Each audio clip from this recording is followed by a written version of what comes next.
Hello and welcome to Stretford Paddock. My name is Joe and we are joined once again today by football finance expert and University of Liverpool lecturer Kieran Maguire. Thank you very much, Kieran, for coming back on the channel. How are you doing, first of all? All's good. I've just stepped off a few planes and a ferry from Thailand, so I don't know what day of the week it is. But Well, yeah, all is good in my world. you sort of know maybe a little bit how it is to be a Manchester United fan where no one seems to know anything that's going on. We're going to be talking about all things finance with Manchester United. Obviously, we've got the new takeover. We've got a new CEO that's been announced over the weekend as well. I want to know all that is going on with Omar Barada. But before that, I want to give you a little bit of a pat on the back, Kieran, because we've had you on this channel quite a lot over the last sort of, couple of years now, maybe even slightly longer than that. And you almost, to a word, predicted what would happen with this Ineos takeover. And I want to go back to August 2022. Before we even knew that Manchester United were up for sale or a restructure or whatever it is, and you were talking about Ineos and Jim Ratcliffe's bid for Chelsea, which obviously wasn't successful, and you said, I don't think that his interest in Chelsea was ever that serious. It seemed at the time he just wanted people to know he had a lot of money and he wanted some form of legacy, and football is a great way to do that.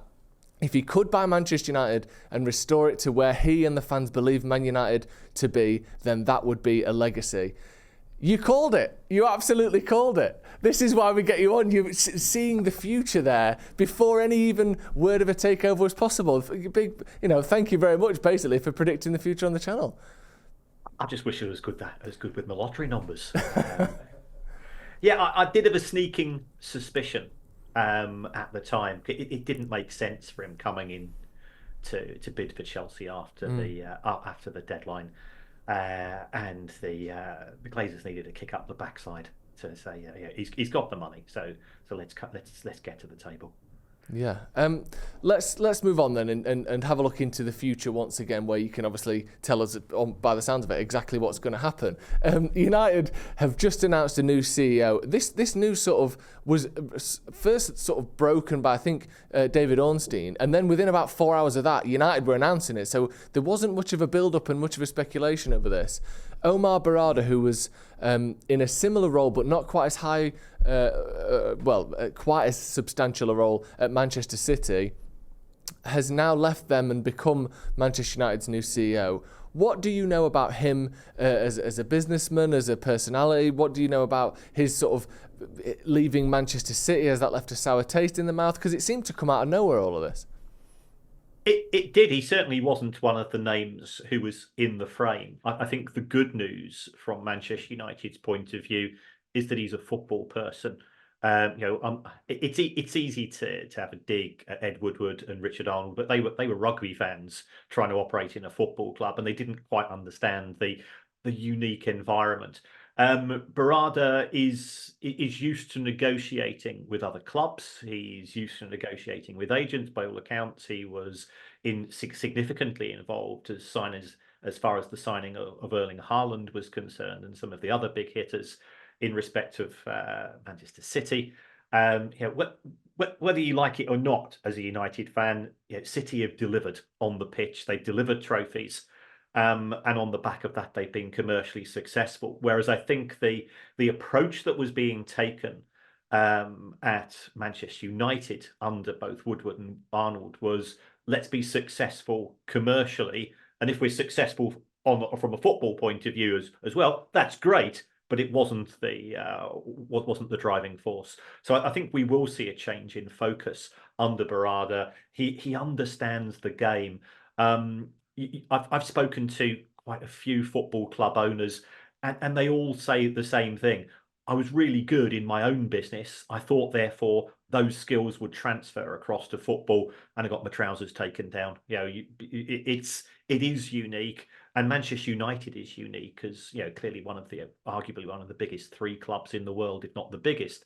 It comes with a degree of expectation, and I think he will understand that, and he will be looking to deliver, and perhaps focus on those things which the accountants in Ed Woodward and Richard Arnold weren't that bothered about, in terms of making sure that the players have exactly the best facilities, they have the best preparation. That level of expenditure has not been foremost at Manchester United over the course of the last decade, if not a wee bit more, and the club has slipped behind in terms of your expectations and the expectations of other United fans as well. It's interesting that, United have gone from almost having, look back sort of 10 years or so ago, you had Sir Alex Ferguson and then you had David Gill, and then from the outside looking in, obviously, I'm sure there were more moving pieces than this, but it almost felt like the next step above that was the Glazers. And then now you've got to a situation where we've got, Jim Ratcliffe in. We've also got Jean-Claude Blanc, who I'm going to ask you a little bit more about in a minute. He seems to be sort of knocking about in an unofficial role, just as sort of part of the Ineos Trojan horse. Sat in there with him is Dave Brailsford. Now you've got Omar Barada. There's also talks of a potential director of football or sporting director that will be even more hands-on with transfers and bridging that gap between the manager Ten Hag and then the people I've just mentioned. United are getting quite a substantial influx of minds and people and hands into the club at the moment, aren't they? Do you think that was a sort of conscious part of the purchase, or do you think it was more of a, these lot already work for Ineos, so obviously they're going to have their say? Because we've gone from sort of 2 people doing these decisions to 7 or 8 almost now. Do you think that was a purposeful thing, that United needed more people, more thinking, more hands on deck? That's right. I suspect what Sir Jim Ratcliffe has done, especially working alongside Dave Brailsford, significantly in recent years, with regards to the broader aspects of Sir Jim's sports operation, as opposed to, and he's said himself, I will make my money through chemicals. I do not need to make money through Manchester United, which clearly is completely at odds with the Glazers' approach to the ownership of the club. They will have looked at some of the other models that have been successful. So if we take a look at Liverpool, for example, Jurgen Klopp is the coach. Pep Guardiola is the coach at Manchester City, not the manager. They're called the manager, but they are in fact the coach. They will have their voices heard when it comes to player recruitment. But we're not telling tales out of school here. Some of Manchester United's player acquisitions have very much been driven by the manager.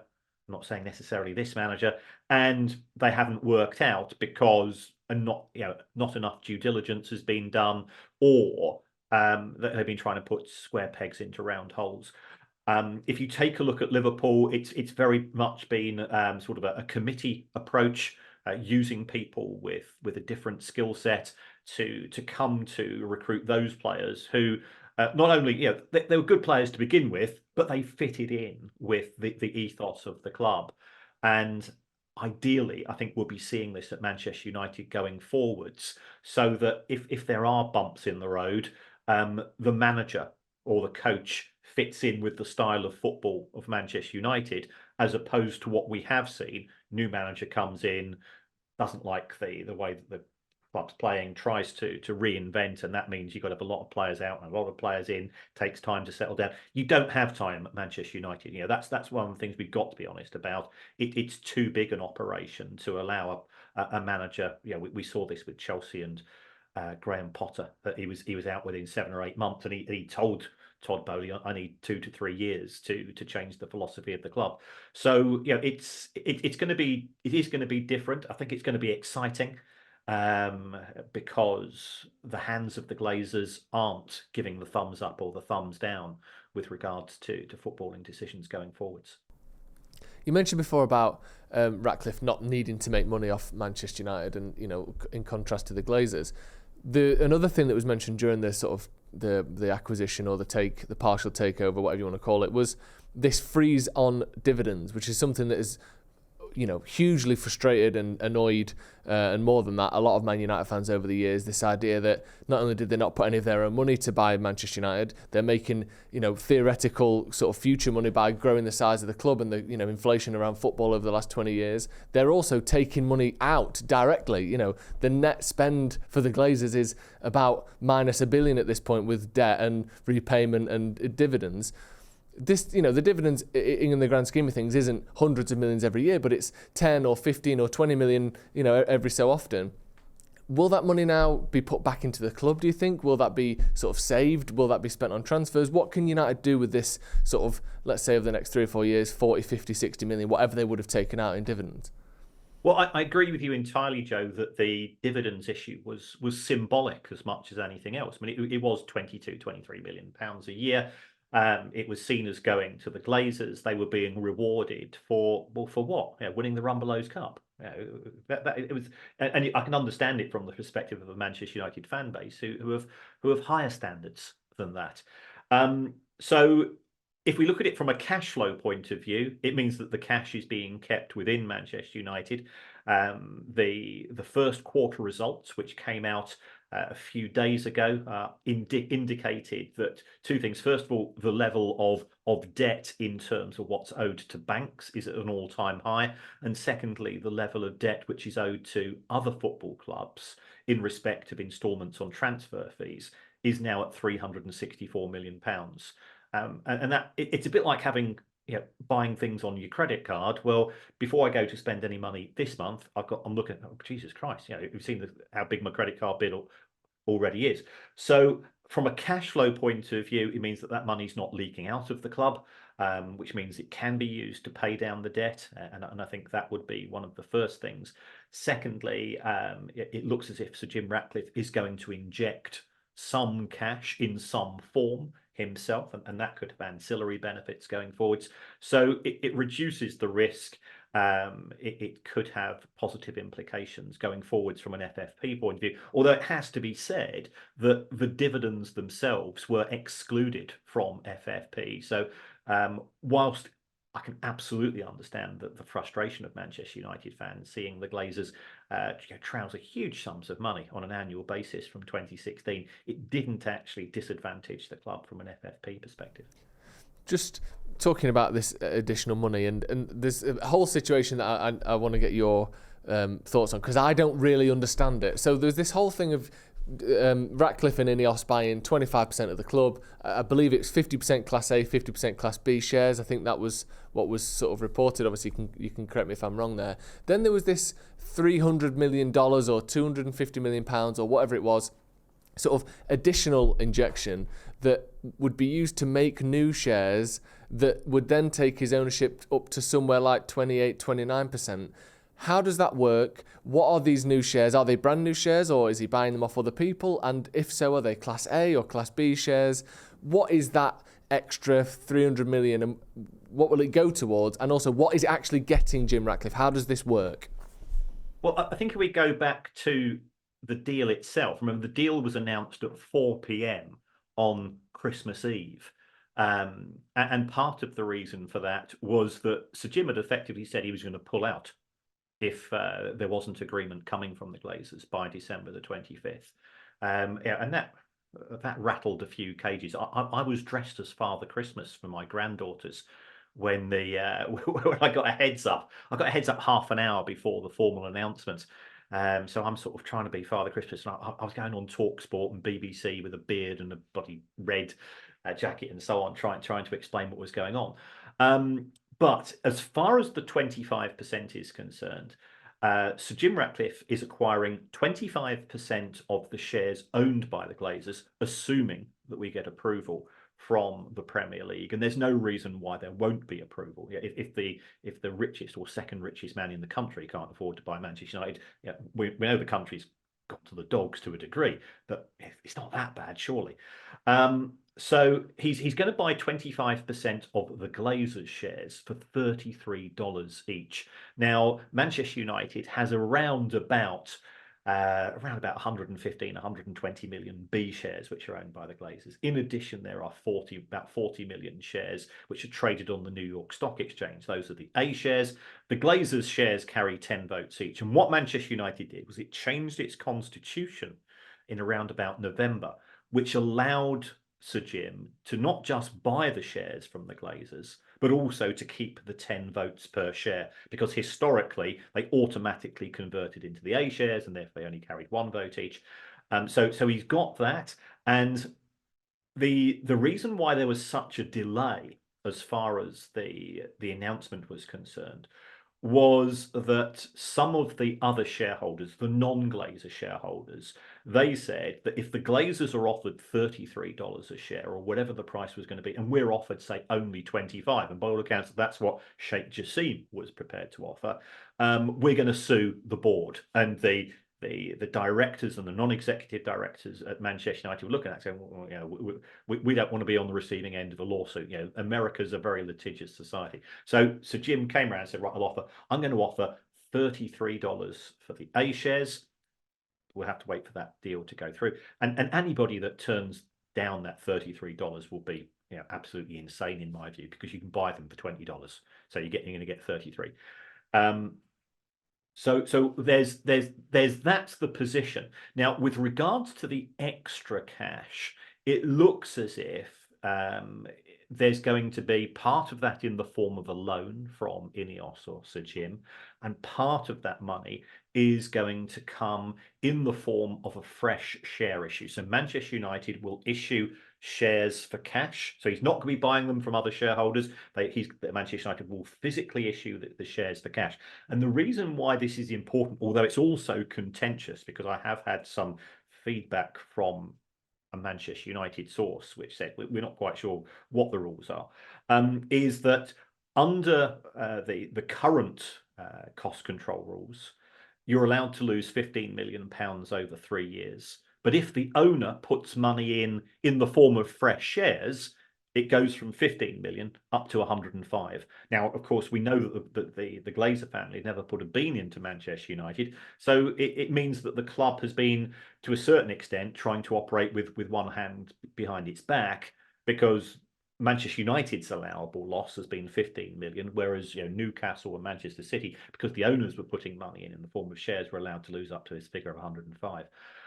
So that's where we are. There's a separate issue, is it looks like those rules are going to be abolished from the 1st of July anyway, because the Premier League's going to move into alignment with UEFA, and instead of having an allowable loss, the focus is going to be on effectively a soft wage cap, wages of 70 or 80% of revenue. But it is fresh cash. It can be used to pay down debt. So Jim has said that ideally he wants that money to be spent on infrastructure. That seems a bit strange, given that his contract allows him to control the football side of Manchester United. So why put $300 million into a football club and then say, well, it's not going to be used for football, it's going to be used for, and we all know, you know much better than I do, that the facilities at Old Trafford are not 21st century standard.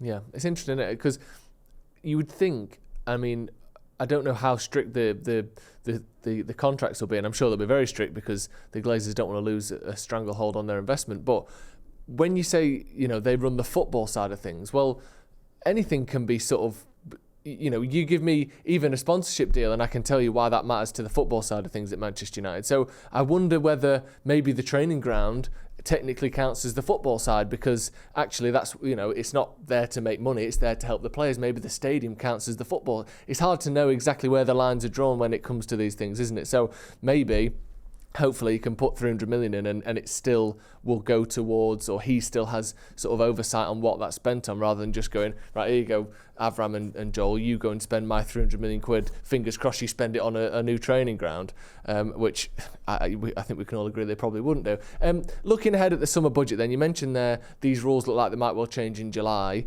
Is there time for this to sort of almost get kind of forced through and sorted before then, and for Manchester United to have this extra money, these extra available losses or allowable losses, whatever the phrase is? And do you think United will want to do that? Do you think that's something that they're going to try and get done before the Premier League steps in line with UEFA?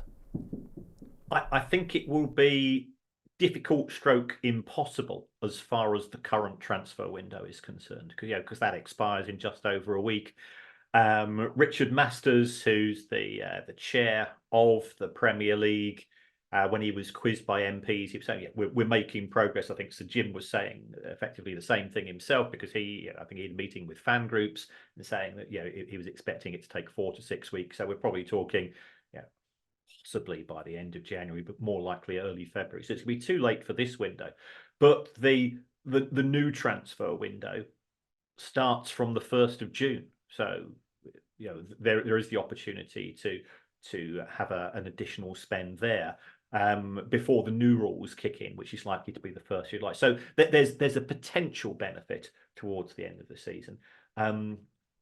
My personal view, and I'll be the first to admit, I'm not a football person, I'm a finance person, is they should be focused on getting the right players rather than trying to squeeze one in before the end of June. It's critical, given the mixed, I think is the politest way I can describe it, the mixed success. Manchester United's squad for the first time in the club's history cost more than £1 billion. Now, as as a regular Joe, you're going, well, I'm not seeing £1 billion worth of talent on that pitch. They're not. You'd expect £1 billion worth of talent to be delivering in terms of not just the results, but also the style of football, which at times has been a bit below the expectations of the fan base.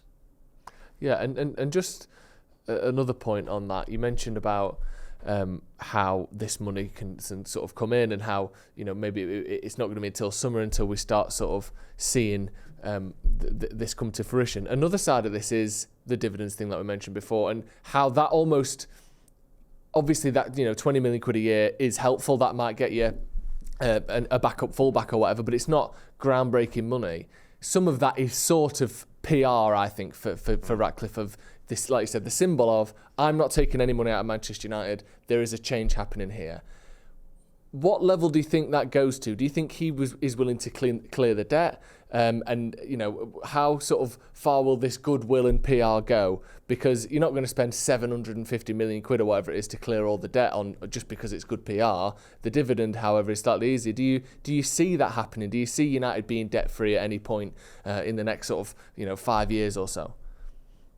I don't, and the reason for that is that we need significant spend at Old Trafford in order to bring the stadium up to the standards, not only that you deserve as fans, and I think we do deserve a de minimis, but also to make Manchester United capable of generating on a longer term the type of revenues which is going to make it more competitive. Spurs make 800 grand a match from catering alone, and the reason why they do that is that there was a report in one of the papers, I think it was last week, which showed the price of a pint. Well, I know you can get a cheap pint at Old Trafford, but it takes you so long to queue for one that by the time you got there, it's practically half time, and that's before, you're trying to get there before the match. So if you contrast Manchester United to Spurs, Spurs have borrowed a lot of money, but they got this fantastic new stadium, and what we're seeing is that Spurs fans are spending on average an extra 50 minutes per match on the stadium and in the concourses compared to where they were at the old White Hart Lane. And if that's an extra 50 minutes per match, and you've got 60,000 people, you've got 60,000 people spending for an extra 50. So as far as Ratcliffe is concerned, he's a smart guy. We all know that. That's the reason why he's been so successful. He will have identified that. Is he going to put all of the money out of his own pocket into building a new Old Trafford? No, he's not. So the money is, so expect borrowings to go up when there's going to be some form of announcement of this is Old Trafford for 2027, for 2028, wherever it's going to be. I don't actually have an issue in terms of borrowing money. I think again, it comes back to symbolism. Spurs borrowed £1 billion and they're spending £30 million a year in interest on those loans, and they're generating an extra £80 million from extra ticket sales. So that's great. What happened with Manchester United was the Glazers loaded up the club with debt. £941 million of interest has been charged by Manchester United since 2005. You've not got better facilities as a fan. David Gill was brilliant at his job. Sir Alex was brilliant at his job as well. And they papered over the cracks of all of this money leaking out of the club. So if money is borrowed going forwards, that's fine, provided it generates an extra £2 of ticket sale income, merchandise income, catering income for every pound of interest that you're paying on the loan. So I think we've got to look at it from that point of view. And don't get hung up about the loans. get hung up about how it's going to be spent. What they're spending it on, yeah, because you look at what United have got out of the money that the debt that the Glazers have put the club in, as a fan, as a playing staff, as a coaching staff, as facilities, we've got nothing out of it. Whereas you look at the debt that Tottenham are in, they've got a better experience for the fans, which is as important as anything. They've got this extra revenue, as you mentioned. Some of the stadiums, we've been lucky to go to a few of the tours over the last few years for United, and going out to America, some of the NFL stadiums, even some of the big cricket stadiums in Australia.